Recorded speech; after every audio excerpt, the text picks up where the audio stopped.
하나님 말씀 함께 보겠습니다. 요한계시록 3장을 같이 보죠. 요한계시록 우리 3장 말씀 함께 보겠습니다. 네, 우리 교독으로 하나님 말씀을 1절부터 우리 6절까지를 교독으로 주의 말씀을 함께 봅니다. 저부터 읽을게요. 사대 교회의 사자에게 편지하라. 하나님의 7 영과 7 뼈를 가지신 이가 이르시되 내가 내 행위를 아노니 너가 살았다 하는 이름은 가졌으나 죽은 자로다. 너는 일깨워 그 남은 바 죽게 된 것을 내 하나님 앞에 내 행위에 온전한 것을 찾지 못하였나니 그러므로 너가 어떻게 받았으며 어떻게 들었는지 생각하고 지켜 회개하라. 만일 일깨지 아니하면 내가 도둑같이 이르니니 어느 때에 내게 이르는지 너가 알지 못하리라. 사대에 그 옷을 더럽히지 아니한 자 몇 명이 내게 있어 흰옷을 입고 나와 함께 다니리니 그들은 합당한 자인 영고라. 이기는 자는 이와 같이 흰옷을 입을 것이요 내가 그 이름을 생명책에서 결코 지우지 아니하고 그 이름을 내 아버지 앞과 그의 천사들 앞에서 시인하리라. 귀 있는 자는 성령이 교회들에게 하시는 말씀을 들을지어다. 아멘. 네, 우리 말씀 나누기 전에 앞뒤 우리 자업분들과 함께 우리 평화와 우리 축복 인사 함께 했으면 좋겠습니다. 하나님 우리와 함께 하십니다. 서로 축복하고 잠깐 교제할까요? 네, 오랜만에 뵙는 얼굴도 계시고요. 네, 반갑습니다.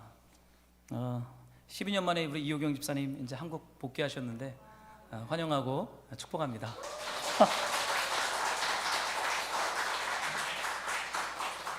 인기가 많으시네요. 네. 앞으로 잘하셔야 될 것 같습니다. 그래요. 좋은 일인지 나쁜 일인지는 나중에 송 집사님한테 좀 여쭤봐야 될 것 같아요.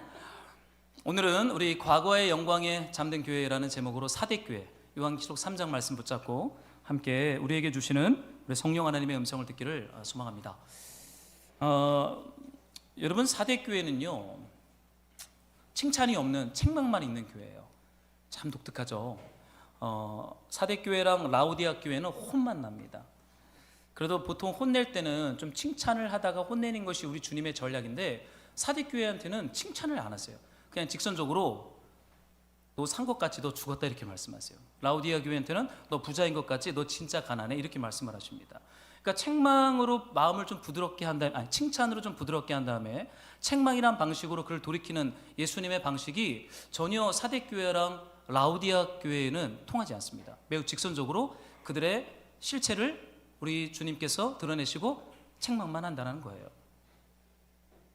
서머나와 빌라델비아 교회는 오직 칭찬만 받은 교회죠. 나머지 교회들은 칭찬과 책망이 함께 섞여 있는 교회들입니다. 여러분 그 책 들어보셨을 거예요. 칭찬은 누구를 춤추게 한다? 고래를 춤추게 한다. 그 제목 참 이상해요. 고래가 왜 춤을 춰야 될지 저는 잘 모르겠어요. 고래는 그냥 바닷가에 있어야 고래입니다. 괜히 고래를 칭찬했다가 고래가 흥분해가지고 바닷가 경계선을 넘어서 모래밭으로 가면 어떻게 되는 거예요? 그 죽는 거예요. 그러니까 칭찬은 잘해야 됩니다. 칭찬 잘못했다가는 고래도 망치고 사람도 망치고 교회도 망치는 거예요. 월요일이었어요. 제가 좀 월요일 날은 바빠서 다 일과를 마치고 월요일 저녁은 우리가 항상 바깥에 나가서 밥을 먹거든요. 집 앞에서 밥을 먹고 들어오는데 오랜 시간 저랑 교제했던 멘토 목사님이 전화 오셨어요. 저보고 잘 사냐 그러시는 거예요. 주중에 보통 기도원에 계시는데 기도원이세요? 그랬더니 오늘은 아니래요. 그래서 잠깐 생각나서 전화하셨대요. 그래서 이런저런 얘기를 목사님께 듣다가 저한테 설교에 대해서 좀 조언을 하셨어요. 최 목사 설교를 할 때는 부정적인 말을 하면 안 돼 그러시는 거예요. 이미 교회를 개척해서 성공하셨고 이제 은퇴를 몇 년 안 남긴 이제 어르신이세요. 그 쉽지 않은 시간 다 통과하셨고 몹쓸 일 다 당하시고 이제 몇 년 은퇴를 앞둔 목사님이 저한테 설교에 대해서 말씀하시는데 부정적인 얘기하지 말고 그리고 이렇게 부정적인 아우라를 뿜어대는 설교는 교회에 좋지 않아 그런 얘기를 하시는 거예요. 그래요 목사님? 그러면 저한테 소망과 희망을 주는 설교를 계속 하라는 거예요. 알겠습니다. 어르신이 말씀하니까 어떻게 돼요? 무조건 알겠습니다죠. 토달면 안 됩니다. 말도 까면 안 돼요. 예 목사님 그러고 목사님 말씀대로 할게요. 1시간 동안 목사님한테 이런저런 조언의 말씀을 듣고는 전화를 끊었어요. 애들이랑 뭐 가족들은 다 집에 들어가고 저 혼자 아파트 정원에서 돌다가 제 안에 들었던 마음은 그거예요. 나는 그렇게 목회할 수는 없다라는 거였어요. 소망과 희망의 말을 하라고 교회를 개척한 게 아니니까 칭찬만 하면서 고래를 춤추게 할 수는 없다라는 생각이 제 안에 좀 들었어요. 여러분, 예수님은 칭찬으로 고래를 춤추게 하지 않으셨기 때문입니다. 칭찬이 때론 고래를 망가뜨릴 수 있죠. 너 육지에 가서도 잘 살 수 있어. 계속 칭찬해 보세요. 그럼 고래가 어떻게 되겠어요? 착각하게 됩니다. 고래는 바닷가에 있어야 돼요. 바다 안에 있어야 합니다. 칭찬을 하도 들으면 넘지 말아야 할 경계선을 넘어서 육지에 가서 소처럼 힘 있는 삶을 살려다가 그런 산소 공급으로 조만간 헛떡거리면서 죽음을 맞이하게 되는 것이죠. 여러분, 하나님께서 천지를 창조하시고 모든 피조물들을 보시면서 칭찬을 하셨습니다. 여러분 기억나십니까?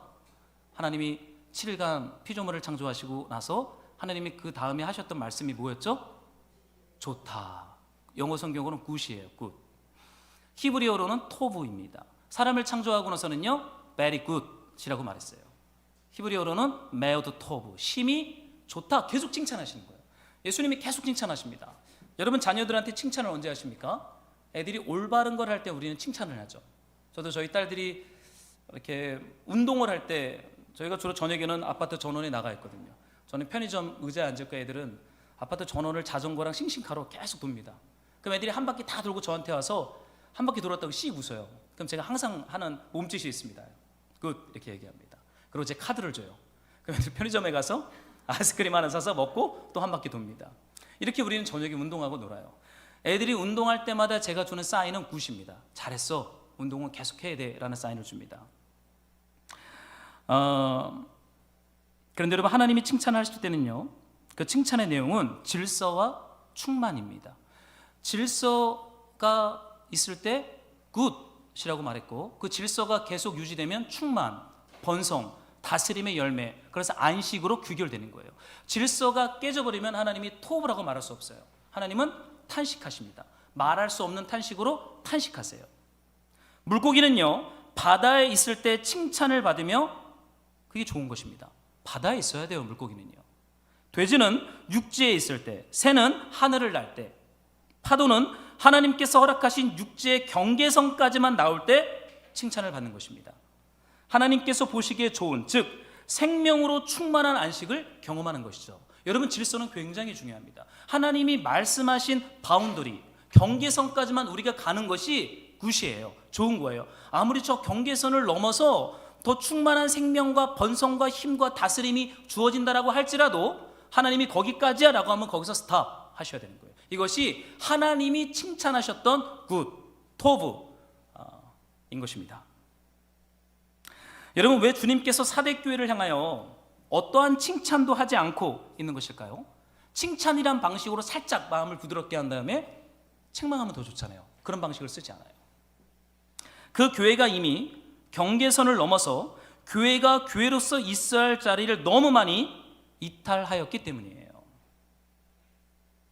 이제 곧 산소 공급은 멈출 것이고 헐떡거림을 넘어서 죽을 수 있는 자리에 서 있기 때문에 주님은 급하게 스탑! 안 돼! 돌아와! 라고 말쓰는 책망이란 방식으로 사대교회를 흔들어서 본래 있어야 할 자리로 돌이키는 행동을 우리 주께서 말씀 사역으로 행하고 있는 것이에요. 여러분, 이것이 책망 속에 담긴 우리 주님의 마음입니다. 여러분, 요한계시록을 오해하지 않았으면 좋겠어요. 왜 이렇게 위협적이야? 왜 이렇게 어두워? 왜 이렇게 부정적이야? 이렇게 보지 않았습니다. 여러분, 성경의 대부분 우리 예레미야 읽고 있잖아요. 얼마나 부정적이에요. 거기서 어떻게 소망과 희망을 발견합니까? 하나님이 예루살렘이랑 싸우잖아요. 하나님의 언약 백성들하고 싸우잖아요. 거기서 어떻게 긍정적인 칭찬을 우리가 발견하겠어요? 그 책망이란 방식을 통해서 하나님이 보시기에 좋은 자리로 회복하시는, 우리는 그 하나님의 마음을 성령 안에서 느낄 수 있어야 돼요. 그래야 우리의 삶이 살아납니다. 우리네 공동체가 살아나는 거예요. 우리의 가정이 힘있어지는 줄로 믿습니다. 여러분, 누가 많이 칭찬하세요? 의심부터 하세요. 칭찬하는 사람은 의심부터 해야 됩니다. 왜 나를 칭찬하지? 당신 뭐야? 이렇게 살짝 해야 됩니다. 저한테 처음부터 막 칭찬하는 분들이 있어요. 뭐야? 이렇게 이런 것입니다. 왜냐하면 처음부터 칭찬할 수 없어요. 관계를 깊이 해야 그 사람의 좋은 게 보이는 거죠. 관계도 안 오고 막 칭찬해요? 뭐를 팔려 하거나 아니면 돈 빌리거나 하는 어떤 목적이 있는 것인지 모르겠어요. 여러분, 사대교회에게 주께서 이렇게 말씀하십니다. 한번 여러분들이 1절의 말씀을 우리 한번 힘있게 좀 읽어볼게요. 시작.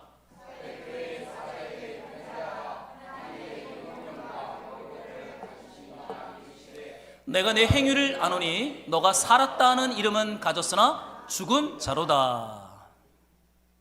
그래요. 우리 주님의 사대교회를 향한 첫 말씀은 이것입니다. 너가 살았다 하는 이름은 가졌으나 죽었다, 넌 죽은 자다 라고 말해요. 진짜 기분 나쁠 것 같아요. 이런 말씀을 들으면 얼마나 기분 나쁘겠어요. 열심히 주님을 위해서 막 사역을 하는데, 제가 주님을 위해 열심히 사역하고 지금 종로로 타고 있습니다. 그랬더니 주님이 너는 죽었다. 야, 그러면 진 빠지지 않겠어요? 어떻게 주님을 위해서 일해요? 일 못하죠. 일 못합니다. 너는 사꾼이다. 그러면 야, 너는 지금 간음하고 있다. 그러면 야, 바짝 엎드려서 이게 도대체 뭔 소린가, 정신없을 것 같아요. 근데 지금 사대교회는 정신없습니다. 살았다 하는 유명한 평판과 유명한 어떤 명성을 얻고 있는데, 실상 주님께서 그 교회를 봤더니 너 유명한 것 같지나 너 죽었어. 너 유명한 것 같으나 무명한 자야. 이렇게 경고하고 있어요. 여러분, 사대교회는 옛날에 과거에 주변 교회들로부터 칭찬을 받았던 교회예요. 여러분 어떠세요? 우리 한국교회에서 많은 지역교회들로부터 칭찬받는 교회들이 있습니까? 어떤 교회들이 칭찬을 받습니까? 여러분 안에 딱 하면 떠오르는 교회들이 있으세요? 어떤 교회? 제가 부목사 때 교회 등록을 받다 보면요, 등록 페이퍼를 이렇게 교구별로, 이제 교구 식구가 전도하면 교구 목사가 가서 그 등록한 분 등록 페이퍼를 쓰게 하고 축복 기도를 하고 이제 등록이 이제 마무리가 됩니다. 근데 거기에 꼭 이전에 다니던 교회를 쓰는 난이 있어요. 거기에 힘있게 정자로 크게 쓰는 분들이 있습니다. 어떤 분들이냐면, 제가 수지에서 목회할 때 가장 큰 교회가 어디였냐면 지구촌 교회였어요. 한 4만 명 모이죠. 지구촌 교회에서 온 분들은 지구촌 교회라고 크게 써요. 근데 어떤 분들은 교회 이름을 안 쓰는 분들이 있어요. 그래서 제가 물어봐요. 아니 왜 교회 이름을 안 쓰세요? 이거 쓰셔야 됩니다. 그랬더니 모르셔도 돼요. 그래요. 쓰셔야 돼요. 제가 그래서 그냥 동네 작은 교회예요. 그래요. 그 동네 작은 교회가 어딘지는 모르겠지만 이름을 쓰세요. 제가 이렇게 얘기를 합니다. 별로 얘기하고 싶지 않은, 별로 인기 없는, 유명하지 않은 교회는 잘 사람들이 얘기하지 않습니다. 사대교회는 유명한 교회였어요. 주위에서 사람들이 굉장히 칭찬을 많이 했어요. 저 교회 대단한 교회야. 저 교회 설교가 대단해. 저 교회 제자훈련이 대단해. 저 교회 사이즈가 대단해. 지교회들이 어마어마하게 많아. 이렇게 칭찬을 받았던 교회가 사대교회였어요. 그런데 중요한 것은 주님은 그 교회가 과거에 그런 교회였다라고 평가를 하고 있어요. 너네가 유명하고 살았다는 평판을 가졌으나 지금은 아니야 라고 주님 말씀하세요. 과거에는 유명하고 탁월하고 놀라웠는지 모르겠지만 지금 너의 모습은 아니다 라고 예수님께서 말하는 거예요. 이 영광스러운 평판, 영광스러운 이름이 더 이상 오늘을 살아가는 사대교회에게는 적용이 되지 않습니다. 지금 너는 죽은 자다 라고 예수님 직선적으로 얘기해 버리세요. 너 유명한 교회 출신이니? 너 유명한 교회에서 훈련 받았니? 살았다는 평판은 있으나 지금은 너의 실체는 어디니? 너의 주소는 어디니? 라고 예수님이 질문하는 거예요. 더 이상 과거의 영광에 너의 주소를 두지 마. 너의 주소를 지금 빨리 전입신고해. 그러는 거예요. 여러분, 사대교회는요, 과거의 영광스러운 이름을 의지하고 살아가는 교회입니다. 내가 옛날에 얼마나 신앙이 뜨거웠는데, 그런 분들 있죠. 내가 철야 기도도 하고 금식 기도도 하고 말씀 공부, 제자 훈련, 평신도 사역, 그렇게 주님을 뜨겁게 사랑했었고 헌신했었어 라고 말을 합니다. 그런데 과거를 자랑해요. 과거의 영광에서 오늘의 나를 정의하려고 하는 사람들이 모여있는 교회가 어디 교회라고요? 사대교회라는 거예요. 옛날에 내가 주님을 위해서 이렇게 살았어. 내가 이렇게 제자 훈련도 막 6개월 받고 단기 선교 1년 갔다 오고 일주일에 이틀 금식 기도하고 제자 훈련 1차, 2차, 3차, 5차 다 했어. 그렇게 말하는 거예요. 옛날에 말씀과 기도, 전도와 사역에 유명했던 교회였기 때문에 지금도 그들이 유명한 자라는 안일함에 빠져버린 교회가 사대교회입니다. 과거의 영광에 갇혀서 오늘을 잃어버린 교회. 사랑하는 말씀으로 동역자 여러분, 어떠세요? 여러분 자랑할 만한 과거의 영광이 있으십니까? 없으세요? 그 있으셔야죠. 우리가 지금 나이가 이제 30이 다 넘어서 30대 아직도 계시죠? 20대도 있고 이제 40대인데 다 옛날에 주님을 뜨겁게 사랑했던 우리 과거의 영광들이 있잖아요. 그것 때문에 우리의 오늘이 있는 거 아니에요? 20대 때 돈 한 푼 없어도 교통카드 하나만 가지고 다니면서 제자 훈련하고 학생들한테 밥 얻어먹고 그랬던 그 영광스러운 추억들이 우리 안에 있잖아요. 버스 타고 가요를 들어도 이게 주님의 음성인 것 같아서 버스 안에서 펑펑 우는 그런 뜨거움의 영광과 그 은혜의 어떠한 유산들이 우리 안에 있잖아요. 그런데 주님은 말합니다. So what? 그래서 뭐? 그러는 거예요. 과거에 그런 것이 오늘 너에게 무슨 의미가 있니? 라고 예수님 질문하는 거예요. 사대교회에게. 너는 살았다는 평판은 가졌으나 오늘 너는 죽은 자로다 라고 말씀하시는 거예요. 과거의 영광에 살면서 오늘 너의 모습은 잠이 들었구나. 사랑하는 말씀으로 동역자 여러분, 너무 과거를 좋아하지 마세요. 너무 과거를 동경하지 마세요. 뜨거웠던 은혜를 받았던 시간들 안에 너무 그것을 회상하고 추억하지 마세요. 중요한 것은 오늘입니다. 오늘 내가 예수님과 어떠한 관계를 맺고 있는가, 내가 오늘 예수님에게 어떠한 말씀을 듣고 있는가, 내가 지금 예수님 앞에 어떠한 순종을 하고 있는가, 내가 지금 예수님과 함께 어떻게 복음을 전하는 증인된 삶을 살고 있는가, 이 현 주소가 실상은 살아있음의 기준이에요. 과거에 대해서 주님은 전혀 말하지 않아요. 그리스도 예수 안에 있는 과거의 죄에 대해서도 말하지 않고 과거의 영광에 대해서도 주님은 말하지 않는 거예요. 이것이 복음입니다. 여러분, 과거의 죄에 대해서 여러분 연연하거나 묶여있을 필요 없어요. 그리스도 예수 안에서 주님이 탕감하셨고 우리를 구원했습니다. 동시에 여러분이 과거에 이뤘던 영광스러운 유산에 대해서도 너무 거기에 오랜 시간 발을 두고 그 안에서 여러분의 정체성을 찾으려고 하지 마세요. 중요한 건 지금입니다. Now. 때가 찼고 하나님의 나라가 가까이 왔으니 회개하고 복음을 믿어라. 이건 현재형이에요. 지금 임하는 하나님의 나라에 대해서 우리는 진정성을 가지고 예수님 앞에 반응해야 합니다.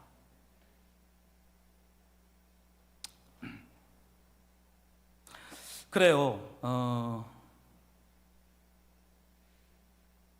오늘 살아가는 삶의 자리에서 말씀을 보고 기도를 하며 제자답게 살아가는 순종과 자기 부인이 없다면 그 모든 과거의 영광들은 나를 증명하는 또 하나의 우상으로 전락될 수 있습니다. 여러분, 우상은 이번 주 비가 엄청 많이 왔어요. 그죠? 여러분 바깥에 잘 못 나가셨죠? 저는 비 오는 날을 굉장히 좋아합니다. 제가 봄, 여름에 비 오면 그렇게 좋을 수가 없어요. 저는 화요일, 목요일은 오후에 제가 좀 운동을 하거든요. 비가 오면 무조건 제가 심악산 올라갑니다. 크록스 신고 반바지에 반티, 우비도 안 가져가요. 그 비 맞으면서 이렇게 산을 타면 그 온몸이 얼마나 그렇게 시원한지 모르겠어요. 얼마나 기쁘고 얼마나 좋은지 모르겠습니다.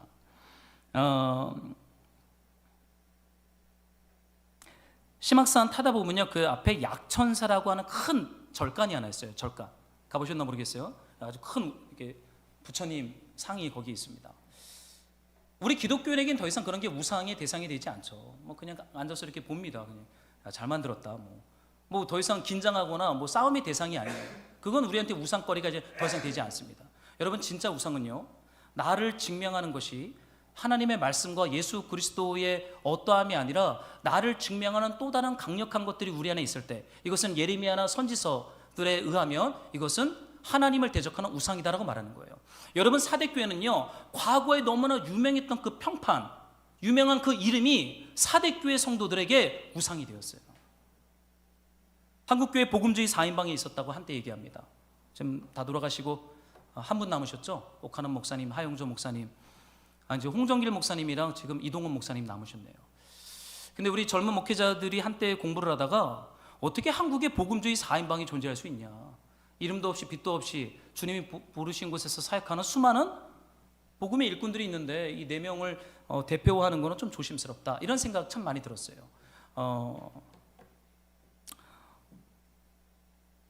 그것이 우리 안에 우상이 될 수 있다는 거예요. 유명한 교회, 유명한 사역적 경험, 유명한 어떠한 제자 훈련, 이것이 예수님과 말씀을 더 앞서가는, 이것이 나를 정의하고 나의 어떠함을 드러내는 정체성이 되는 순간 그 교회는 살았다는 과거의 유명한 평판은 가지고 있으나 now, 지금은 예수님과 동행하거나 관계를 맺지 않는 굉장히 잠든 교회, 그 안일함에 빠져버린 거예요. 과거에 너무나 영광스러움이 있으니까 오늘 주님을 그렇게 따라가야 하는 이 안일함이 스탑되어 버린 교회가 바로 사대교회입니다. 어쩌면 오늘날 우리에게 이러한 유혹이 있을 수 있을 것 같아요. 여러분, 사실 사대교회에게 주님이 이런 말씀을 하실 때 두 가지 사대 도시의 어떤 유명한 지역들이 있습니다. 하나는, 사대는 금이 나는 도시였어요. 이렇게 4대 도시에 가면은 맥톨러스라는 강이 있는데 그 강 모래 밭에 가면 금이 나오는 금맥이 있었다고 합니다. 그러니까 이 4대 도시 사람들은 그 맥톨러스 강에서 나는 그 금맥을 자신들의 도시의 영광으로 생각을 했어요. 또 하나 이 도시의 특징이 뭐냐면 다른 도시들보다 약 450m 고지에 위치한 난공불락의 요새예요. 그러니까 적들이 쳐들어왔을 때 이 절벽을 타고 올라와야 이 도시를 점령할 수 있는데 너무나 난공불락의 절벽이 있다 보니까 그 영광에 이들이 안심하기 시작합니다. 금이 나고 난공불락의 고지 요새예요. 한 역사에 의하면 페르시아가 군인들을 데리고 이 4대를 점령하러 왔는데 그 왕이요, 아유 점령 못해. 우리는 이렇게 450m 되는 고지에 있는 요새이기 때문에 못 올라와. 그러고는 그 밤에 보초를 세우지 않은 거예요. 그 기록이 나옵니다. 그런데 페르시아의 용감한 한 군인이 그 절벽을 타고 고지에 올라갔더니 보초병들이 없는 거예요. 다 잠자고 있는 거예요. 은밀하게 내려가 정문을 열고 14일 만에 4대를 점령합니다. 여러분, 과거의 영광이 너무나 오랜 시간 갇혀 있으면 안일함에 빠져서 새벽을 깨워야 하는 파수꾼의 긴장이 잠들어 버려요. 그러면 작은 여우에게도 우리의 믿음과 신앙과 삶이 허물어지는 패배를 경험하는 이러한 안일함, 이것을 주님은 사대교회에게 경계하라 라고 말하고 있습니다. 사랑하는 말씀으로 동역자 여러분, 계속 과거의 영광을 이야기하다가 오늘이란 시간 속에서 잠이 들게 하는 것, 사탄의 전략입니다. 과거의 영광을 회상하면서 지금 내 믿음이 그때의 살아 꿈틀거리는 믿음이라고 착각하게 만드는 것, 여러분 사탄의 전략입니다. 어떠세요? 여러분 혹시 이러한 사대교회가 했던 실수들이 좀 있는지요?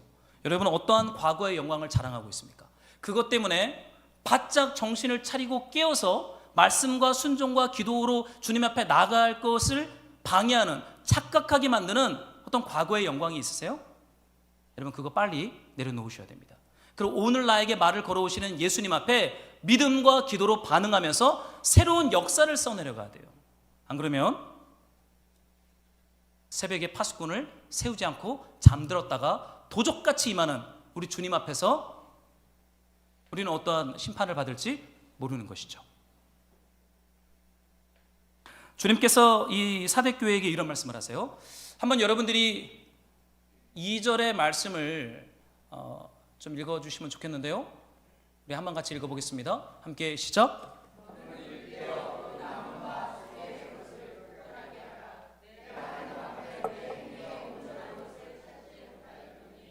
여러분 사대교회에게 주께서 뭐라고 말씀하시면 너는 일깨워, 이 단어의 뜻은요 깨어나라, 일어나라, wake up 이란 뜻이에요. 일어나라는 거예요. 지금 잠잘 때가 아니라 wake up, 알람이 울린 거예요. 이제 아침이다, 눈을 뜰 때다, 깨어날 때다, 일어날 때다 라고 말씀하십니다.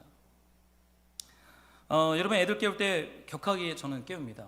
보통 새벽 기도 끝나고 가면 7시 한 40분쯤 되면 제가 들어가면서부터 소리 질러요. 일어나! 학교 갈 시간이야. 유치원 가야 돼. 그럼 그때 애들이 이제 슬슬 일어나게 되면 시리얼을 먹이고 학교를 보내죠. 여러분 누군가가 일어나 라고 말할 때는요 일어나야 되는 거예요. 그때는 우리가 깊이 잠들었다는 것을 보여주는 거예요. 과거의 영광을 자랑하다가 오늘의 시간 속에서 잠들어 버리는 거예요. 여러분 끝까지 주님 앞에 깨어 있어야 합니다. 끝까지 주님이 우리 안에 말씀하실 수 있도록 깨어 있어야 돼요. 끝까지 새벽 미명 해가 뜰 때까지 파수꾼은 졸면 안 되는 것입니다. 이것이 교회의 부르심이고 구원이고 믿음의 승리인 줄로 믿습니다. 근데 너무 깊이 잠들었어요. 그러니까 주께서요 이 사대교회에게 어떠한 모습으로 나타나셨냐면 이런 모습으로 나타났어요. 제가 좀 읽어드릴게요.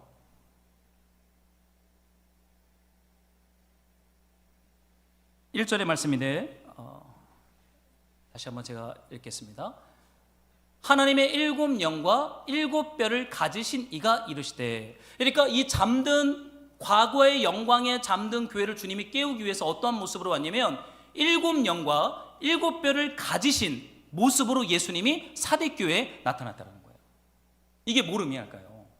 여러분 깨우려면 큰 알람 시계를 가지고 오거나 이래야 되는데 7 영과 7 뼈를 가지고 예수님께서 오셨다.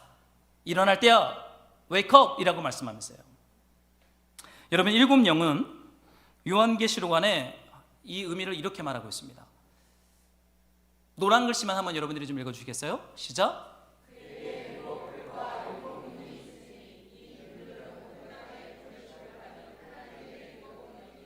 여러분, 일곱 영은요, 요한계시록에 의하면 일곱 눈, 일곱 영은 온 땅에 보내심을 받은 하나님의 성령을 가리킵니다. 성령이에요. 성령의 시각적 표현이에요. 그러니까 성령 하나님이라고 말하지 않고 일곱 눈을 가진 일곱 영. 여러분, 눈이 얼마나 많아요? 일곱 영이 있는 거예요. 온 땅을 두루 감찰할 수 있어요. 어디 숨었나 이러는 거야. 일곱 눈이니까 다 보이는 거예요. 어디 숨어서 잠들었는지, 어디서 죄를 짓고 있는지, 일곱 눈을 가진 일곱 영은 온 땅에 보냄을 받아 두루 감찰하며 주님의 교회를 발견할 수 있다, 찾을 수 있다 라고 예수님 말씀하시는 거예요. 내가 이 성령을 가지고 사대교회에게 내가 방문한다 라고 말씀하시는 거예요. 우리 예수님께서 성령으로 말미암아 온 땅을 두루 다니면서 사람을 찾습니다. 숨어있는 혹은 잠든 사람을 찾으세요. 사랑하는 말씀으로 동역자 여러분, 성령 하나님께서요, 여러분을 찾으십니다. 여러분이 어디에 있는지, 어디에 숨어 있는지, 어디에 숨어서 잠이 들었는지 성령 하나님께서 일곱 눈을 가지고 온 땅에 보냄을 받아서 주님의 몸된 교회를 찾고 있다라는 거죠. 시편에 이런 말씀이 있습니다. 제가 좀 읽어드릴게요. 내가 주의 영을 떠나 어디로 가며 주의 앞에서 어디로 피하리이까? 내가 하늘에 올라갈지라도 거기 계시며 수월에 내 자리를 펼지라도 거기 계십니다. 다윗이 고백하기를 성령을 피해서 숨으려고 했는데 숨을 데가 없다라는 거예요. 내가 하늘에도 가보고 땅끝 수월에도 가봤는데 하나님의 성령으로부터 숨을 수 없고 성령인 우리를 발견했다, 나를 찾아내었다 라고 말하는 거예요. 여러분, 우리가 주님을 찾는 것이 아닙니다. 우리가 기도를 많이 하거나 말씀을 많이 공부해서 주님을 찾는 것이 아니라 성령에 의하여 발견되어지는, 찾아지는 것, 여러분, 이것이 구원이에요. 마태복음에 이런 말씀이 하나 더 있어요. 한번 여러분들이 22장을 좀 읽어줬으면 좋겠어요. 함께 14절 좀 읽어볼게요. 시작.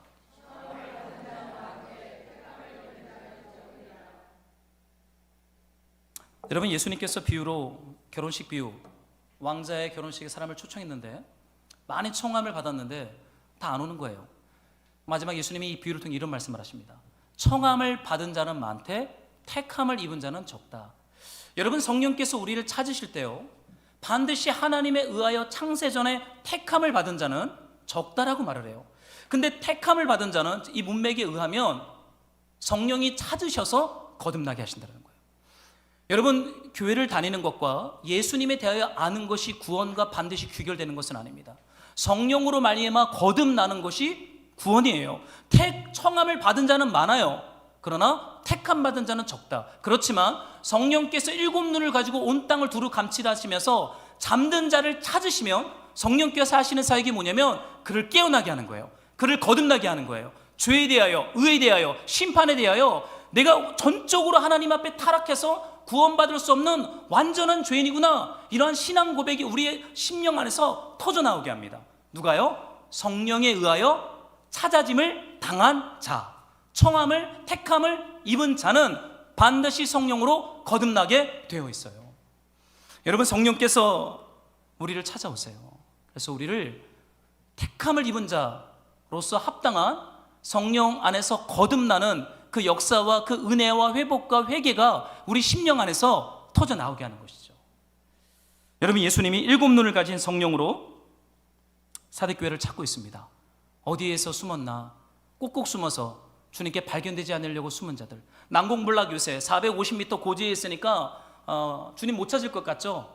주님이 그곳까지 올라가셔서 성벽을 흔들고 소리를 지르고 성벽의 돌을 빼서 성벽을 무너뜨려서라도 하나님에 의하여 찾은 바 되어 깨어나고 거듭나고 회복되는 이 택함받은 소수로서 주님이 사대교회를 구원하기로 작정했다는 거예요.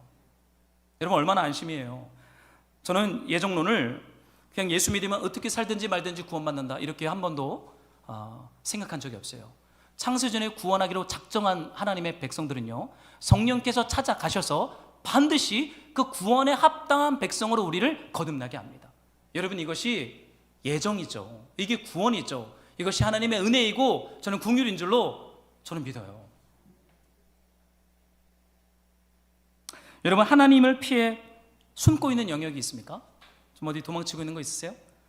요나처럼 하나님의 낯을 피하여 하나님의 말씀을 피하여 이렇게 좀 숨는 시간들을 좀 보내고 있으세요? 못 숨습니다.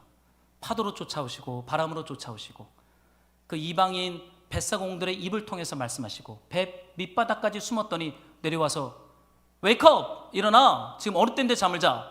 라고 요나를 흔들어 깨워버리잖아요. 너 올라와! 너 누구야? 너 도대체 무슨 짓을 했길래 이 폭풍이 온 거야? 라고 요나를 막 흔들어버려요. 그러고는 주님이 고래의 삼킴을 당하면서까지 숨었던 요나를 찾아내시는 것이죠. 그리고 하나님의 뜻인 니느웨의 길을 반드시 가도록 그의 삶을 교정하시고 회개하게 하시고 거듭나게 하는 것, 여러분 이것이 창세전에 준비된 하나님의 예정, 하나님의 구원인 줄로 믿습니다. 그냥 천국 못 갈 거예요. 그냥 구원 못 받을 것입니다. 반드시 성령에 의하여 거듭나게끔 주님이 우리를, 저와 여러분들을 붙잡고 그렇게 이끌어가는 줄로 믿습니다. 여러분, 7 눈을 가지고 주께서 사대교회를 찾아오셨다. 성령이에요. 성령이십니다. 그런데 여러분, 7 눈이라는 단어가 성령으로 표현되었던 최초의 성경은 구약의 스가랴서입니다. 지금 요한계시록을 기록한 요한이 스가랴서의 말씀을 가지고 지금 이 사대교회를 향한 말씀을 기록하고 있는 것이에요. 한번 여러분 이 말씀을 좀 읽어주시면 좋겠어요. 스가랴 말씀인데 한번 여러분 노란 글씨만 우리 같이 좀 한번 읽어보겠습니다. 함께 시작.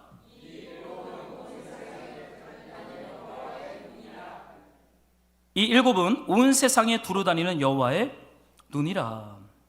7 눈. 스가랴 4장 1절과 14절에 의하면 이 7 눈은 성령을 가리킵니다. 성령 하나님, 온 땅을 두루 다니면서 하나님의 구원하기로 작정한 자들을 찾으시는 그 성령 하나님, 그 성령 사역을 하시는 성령에 대한 말을 하고 있어요. 여러분, 이 스가랴는 성전 건축의 배경에서 주어진 말씀이거든요. 바벨론 포로 70년이 끝나고 스룹바벨 총독과 스가랴 선지자가 본토 유다로 이제 파송을 받습니다. 성전 건축하라는 거예요. 페르시아 왕이 돈도 줬고 사람도 줬고 기술자들도 줬어요. 스룹바벨의 총독이 건축을 하러 왔는데 난관에 부딪힙니다. 그게 뭐냐면 예루살렘 유다 땅에 남았던 사람들이 성전 건축을 좋아하지 않는 거예요. 그거 왜 지으려고? 우리 70년 동안 이거 없이 잘 살았는데. 내부의 구성원들이 성전 건축을 방해합니다. 굳이 성전을 왜 건축해? 스룹바벨과 스가랴가 지치기 시작해요. 성전 건축을 위해서 기초를 놓고 이제 땅을 준비하고 재정을 준비하고 건축하려는데 모두가 반대하는 거예요. 굉장히 모두가 힘들어합니다. 스룹바벨 총독과 선지자 스가랴가 지쳐요. 그런데 스가랴 4장 1절을 봤더니 사대교회의 독특한 모습이 반복돼요. 제가 읽어볼게요. 내게 말하던 천사가 다시 와서 나를 깨우니 마치 자는 사람이 잠에서 깨어난 것 같더라. 성전 건축의 사역에 집중하던 스가랴가 잠이 들어요. 지치는 거예요. 이 주님이 맡긴 소명과 사역의 길을 끝까지 가야 되는데 내부 구성원들의 반대가 너무 심하다 보니까 스가랴가 잠이 들어요. 에라 모르겠다, 이 잠이나 자자, 이렇게 돼버리는 거예요. 거대한 큰 산, 이스라엘 사람들의 무관심, 그들의 완고함, 비협조 앞에서 선지자가 잠이 듭니다. 그런데요, 잠든 스가랴를 우리 하나님께서 흔들어 깨우시는 거예요. 여러분, 하나님이 우리를 찾으셔서 우리를 깨우세요. 이게 좋은 소식이에요. 우리는 계속 자고 싶어요. 주님, 이제는 그렇게 좀 고단한 신앙생활 하고 싶지 않습니다. 제가 과거에 얼마나 수고했습니까? 주님을 위해서 얼마나 대가를 지불했습니까? 이제는 좀 이 정도로 살겠습니다 라고 말하는 거예요. 그런데 주님이 그거를 볼 때, 주님이 볼 때 사대교회와 스가랴는 잠든 것이에요. 그러니까 주님이 와서 어떻게 해요? Wake up, 일어나. 아직 잠들 때가 아니야.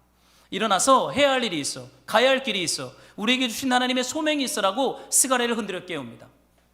잠에서 깨어난 것 같더라.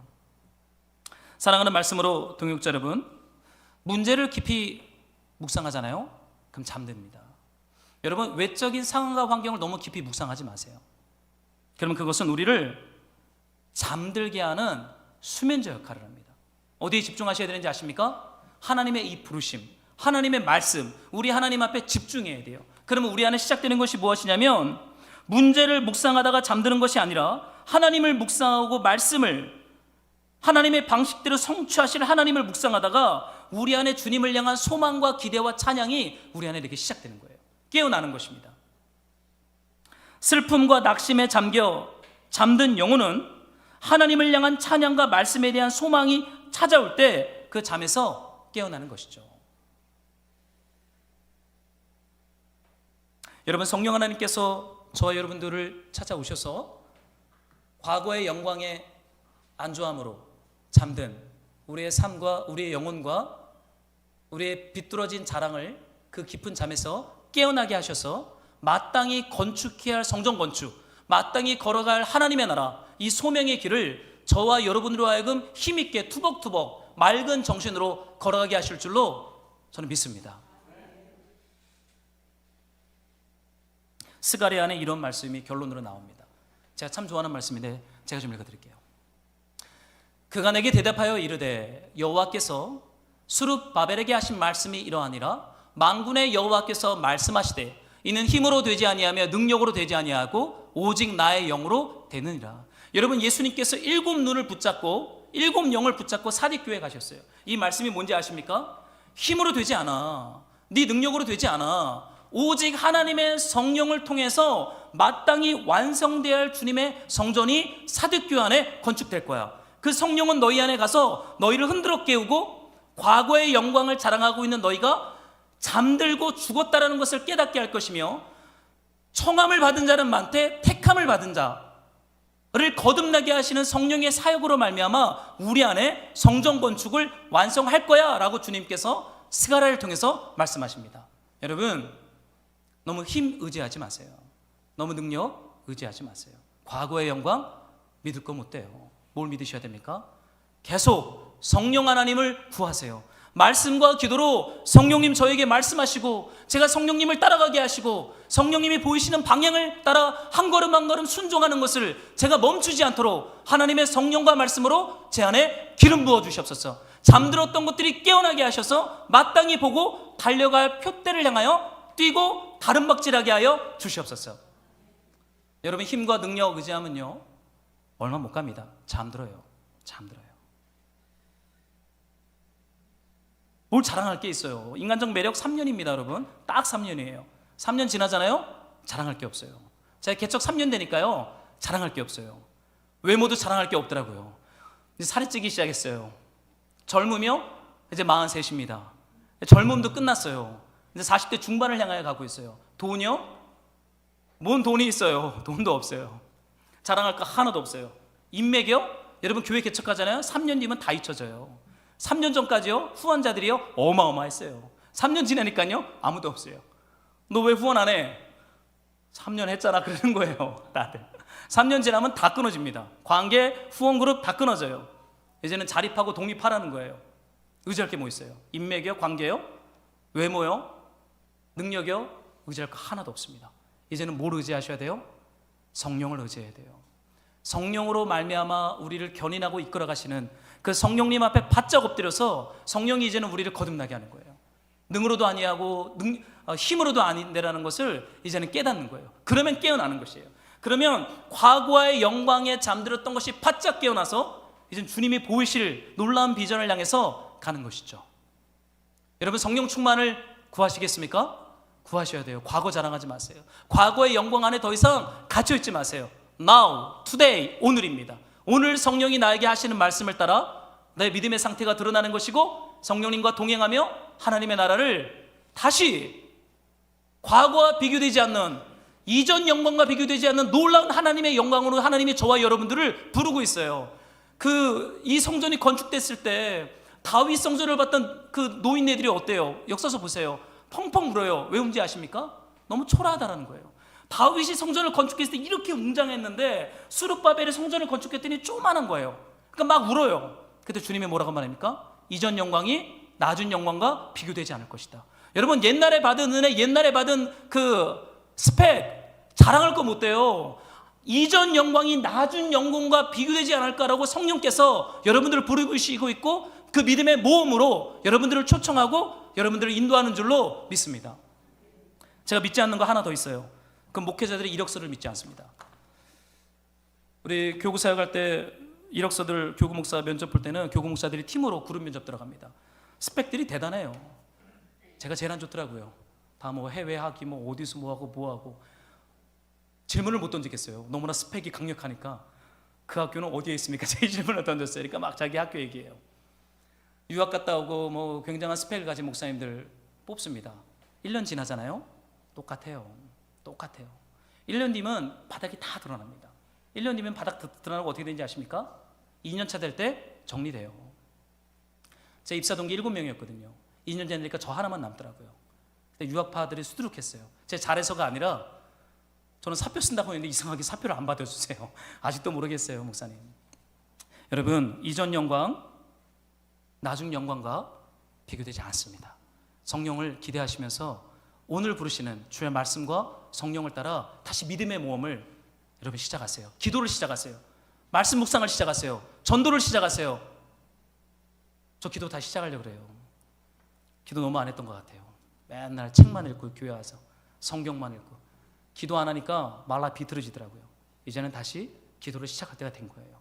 여러분, 다시 이전 영광과 비교되지 않는 이 성령이 부르시는 낮은 영광에 대한 이 부르심 앞에 여러분 다시 성전의 기초를 놓읍시다. 피곤하게 할 거예요. 반대가 심할 거예요. 그 조그마한 거 해서 뭐하냐고 막 조롱할 거예요. 그렇지 않아요. 이는 힘으로 되지 아니하고 능으로 되지 아니하고 하나님의 성령으로 된다고 말했으니 주님의 말씀을 붙잡고 여러분에게 말씀하신 작은 성전의 기초를 놓으세요. 가정 안에, 교회 안에, 만나는 사람들 안에. 그러면 주께서 이전 영광과 비교되지 않는 나중 영광으로 우리를 흔들어 깨우시고 사용하실 줄로 믿습니다. 그래요. 사대교회는 저는 아마도 깨어났을 것 같아요. 그리고 더 이상 살아있다라는 그 유명한 평판을 더 이상 말하지 않고 예수님이 보여주시는 그 비전을 향하여서, 그 표대를 향하여서, 마지막에 있을 심판과 구원을 향하여서 다름박질하는 그 믿음의 경주가 사대교회 안에 저는 다시 새롭게 시작됐을 줄로 믿습니다. 주님이 사대교회에게 이 말씀을 하세요. 우리 이 말씀 읽고 좀 기도합시다. 마지막 말씀인데 좀 읽어주시겠어요? 시작.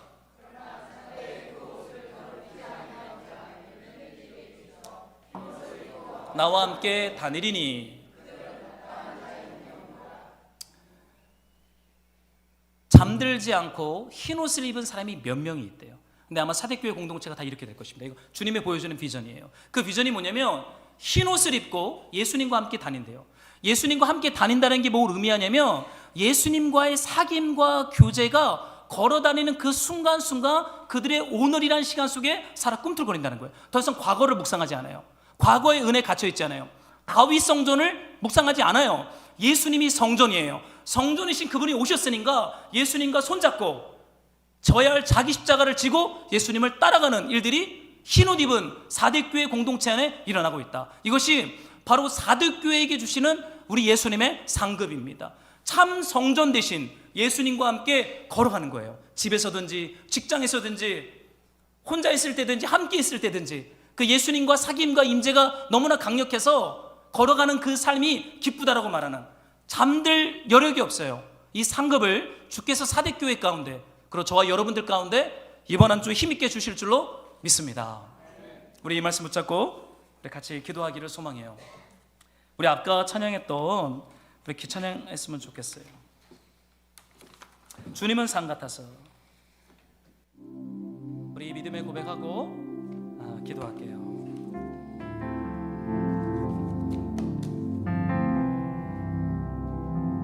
안개가 날 가리워, 안개가 날 가리워,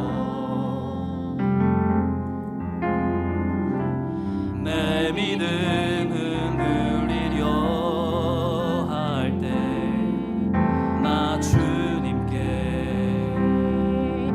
나아가네.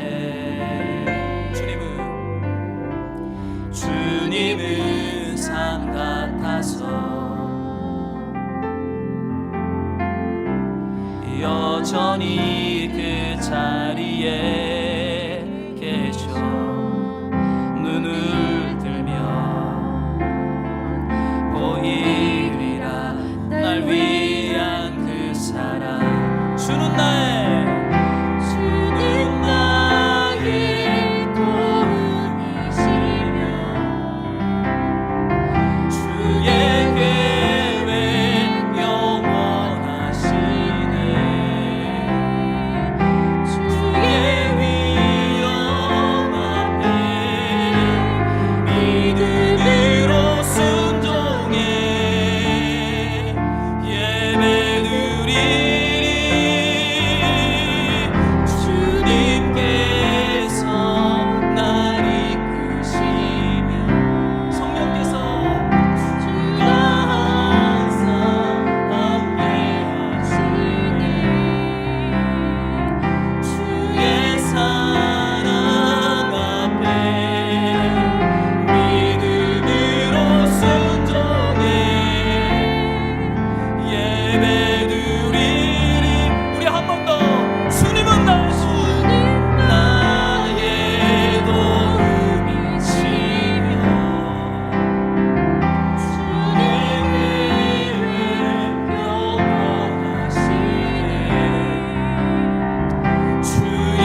권면의 말씀을 믿음으로 받아 기도할 때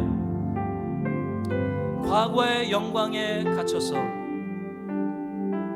그곳에 정체성의 뿌리를 두고 지금 우리에게 말씀하시는 성령 하나님의 말씀에 대하여 안일함에 의하여 잠든 교회 사대, 주께서 말씀하십니다. 너는 깨어나라.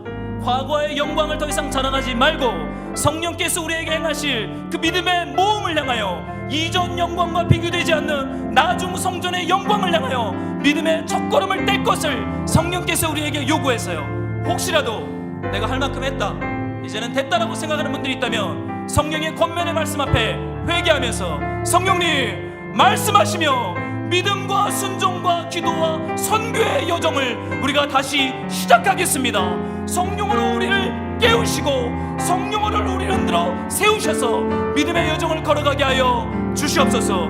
우리가 주를 청하고 기도하겠습니다. 주여,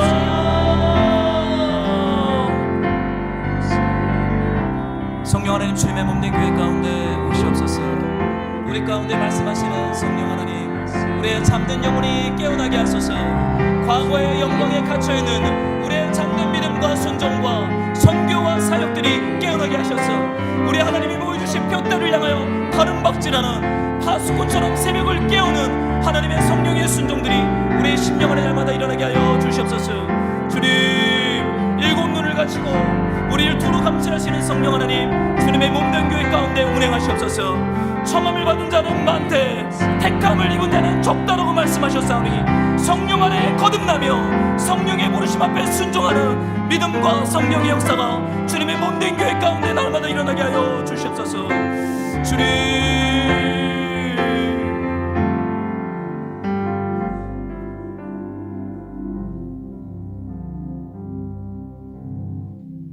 사랑하는 하나님, 우리를 향한 주님의 계획과 우리를 향한 주님의 그 비전이 이전 영광과 비교되지 않는 하나님의 그 측량할 수 없는 하나님의 그 놀라운 하나님 나라의 계획이 우리가 있는 것으로 인해 우리가 주님을 바라보고 주님을 소망하고 주님을 예배합니다. 성령 하나님, 혹시라도 우리 안에 과거의 영광에 갇혀서 잠들어 있는 4대 교회와 같은 면이 우리 안에 있다면 두루 일곱 눈을 가지시고 감찰하시는 성령께서 우리의 속사람을 빛 가운데 드러나게 하셔 우리로 하여금 깨어나게 하시고 일어나게 하시고 주님의 말씀과 성령과 순종과 기도와 선교의 믿음의 이 길 앞에 우리가 다시 한번 힘있게 발돋움할 수 있도록 성령님 우리를 충만하게 하여 주시옵소서. 주님의 몸된 교회가 과거 지향적이 되지 않게 해주시고 주님의 비전을 향하여 날마다 나아갈 수 있도록 성령께서 우리 가운데 임재하시고 각 사람을 만지시고 우리를 새롭게 하여 주시기를 소망합니다. 주님 사랑하는 마음으로 드리는 예물을 받으시고 영혼 구원과 우리 하나님 나라 확장에 우리 주님 사용하여 주시옵소서. 주님 감사합니다. 우리 예수님의 이름으로 기도드렸습니다.